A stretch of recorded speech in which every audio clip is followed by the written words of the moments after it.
Erri De Luca, a novella from a former time. I've always had a gift, passed down to me from my father and grandfather. I know how to find water underground. I inherited their staff, made from iron-like ash. It would vibrate in my hand whenever I passed over a hidden stream. I would dig there and water the 100 sheep entrusted to me. With this gift, I could go places where other shepherds wouldn't dare for fear of killing their herd. I would stay away for weeks. When I returned, my sheep were always the best fed, my lambs always weaned. I was my master's favourite, which earned me the wrath of the others. Staying far away, I kept safe from the spells and schemes of the shepherds who dreamed of stealing my staff. On occasion, I did have to use it as a weapon. In the desert, you need to stay awake at nights to keep predators at bay. I would light a fire and count herds of stars. The sky is a pasture farther than the eye can see. Good thing I'm not its shepherd. Lighting fires is a snap when you're in the village. To be ready for making one anywhere, you have to prepare. I had a dry branch of juniper I rubbed against shrubs on the savannah. Friction heats up, then a spark rises after the first bit of smoke. Fire is life. It keeps you warm during the cold of night and the freezing cold at dawn, and it also defends you. When I could see the eyes of jackals gleaming in the dark, with a shake of my torch, I chased them away. They're terrified by it. When fire flames up, it flays the land, leaving nothing behind.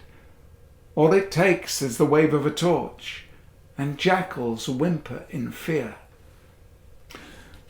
On one occasion, I stayed away longer than usual. I'd reached a mountain where I found a hot spring of water with steam rising from the earth.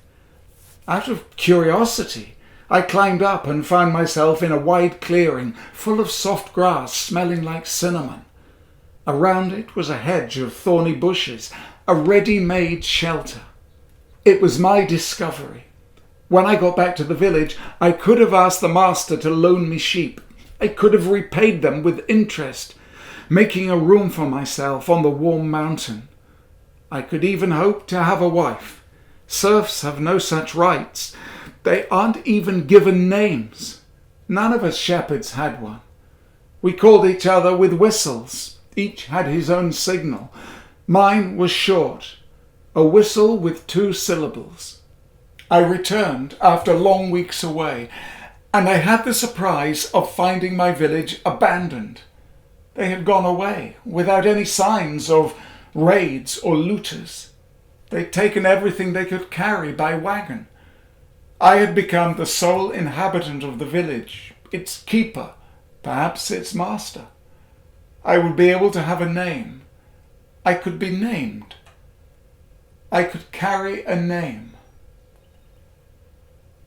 Beyond the village, in the animal pens, I found a heap of ashes and human remains. I realized that many of them had been incinerated, even the children. The angel of death had visited. His breath of pestilence had blown through the village. The survivors had only just left. The ashes were still warm. I slept out in the open, not wanting to go inside any house.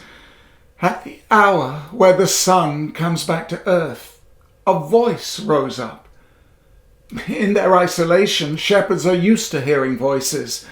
Our experienced ears can perceive sounds further than the eyes can see.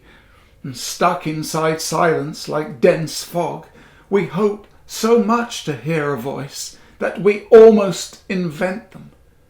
So I didn't react, and I didn't respond. The sheep stayed calm, which meant only I heard it. The voice insisted. It rose up just as the sun went under the earth. There was the voice, though I still didn't know if it belonged to a jackal or to a person. It grew louder still, and so I stood up. Without knowing why, I took off my shoes and covered my head. In the perfect silence of the last light and early evening, I heard in my ears from within my name being called clearly. 2 times, repeated, my name. How did I know that it was mine? Nonetheless, I recognized it as if I'd always had it. 2 syllables. Moses.